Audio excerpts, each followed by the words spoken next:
गुरु नानक। वाहिगुरु जी का खालसा श्री वाहिगुरु जी की फतेह। जन्म साखी 10 गुरुओं की सूरज प्रकाश ग्रंथ। साखी गुरु हरगोबिंद साहिब जी की। श्री हरराय जी को गुरु गद्दी। होलियों की पूर्णिमा के बाद दूसरे दिन गुरुजी ने सेवादारों को आज्ञा दी कि दीवान वाले स्थान पर एक ऊंचा चबूतरा तैयार करके एक बड़े दीवान के लिए दरिया बिछा दो और ऊपर चंदोए तान दो। धन गुरु नानक। तद उपरांत सब संगत को दीवान में बुलाकर बैठा दो। आप जी की आज्ञा के अनुसार जब सब कुछ ठीक होकर दीवान सज गया और गुरुजी अपने 3 साहिबजादों श्री सूरजमल जी, अनिराय जी और तेग बहादुर जी और पोत्रे श्री हरराय जी सहित आकर अपने सिंहासन के ऊपर सुशोभित हो गए तो रबाबियों ने कीर्तन करना आरंभ कर दिया और कड़ा प्रसाद की देग तैयार होकर आ गई। धन गुरु नानक। कीर्तन की समाप्ति के उपरांत गुरुजी ने अपने आसन से उठकर श्री हरराय जी को अपनी जगह बैठा दिया और 5 पैसे व नारियल आगे रखकर माथा टेका।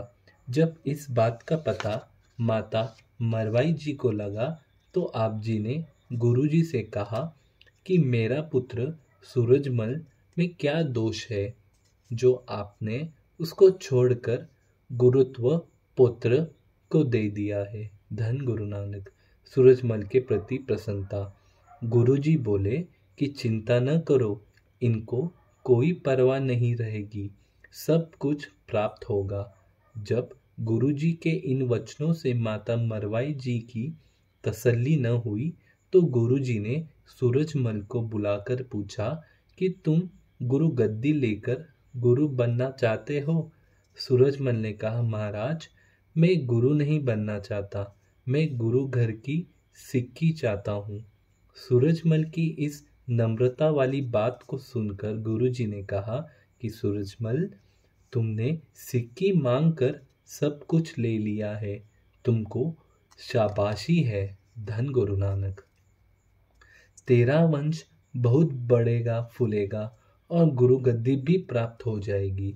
जब यह बात सूरजमल ने अपनी माता को बताई तो मरवाई जी ने गुरुजी के वचन सुनकर प्रसन्न होकर गई और कहा कि इनके किए हुए वचन कभी व्यर्थ नहीं होते। धन गुरु नानक।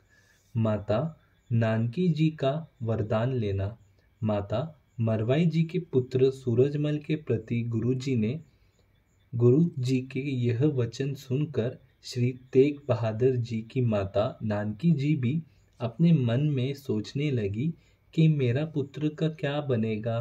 दूसरे दिन जब गुरु जी भोजन कर रहे थे तो नानकी जी ने हाथ जोड़कर प्रार्थना की कि महाराज मेरे पुत्र तेग बहादुर की तरफ आपने कोई ध्यान नहीं दिया, वह संत स्वरूप है, उनका निर्वाह किस तरह होगा, वह कोई धंधा करना भी नहीं जानता।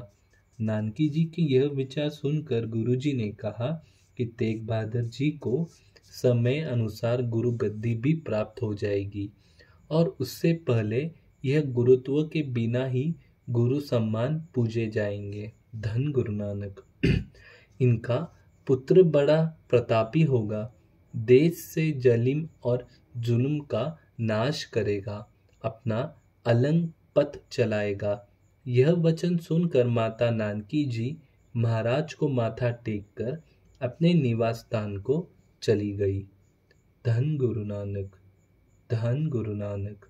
वाहिगुरु जी का खालसा श्री वाहिगुरु जी की फतेह। धन गुरु नानक। धन गुरु नानक।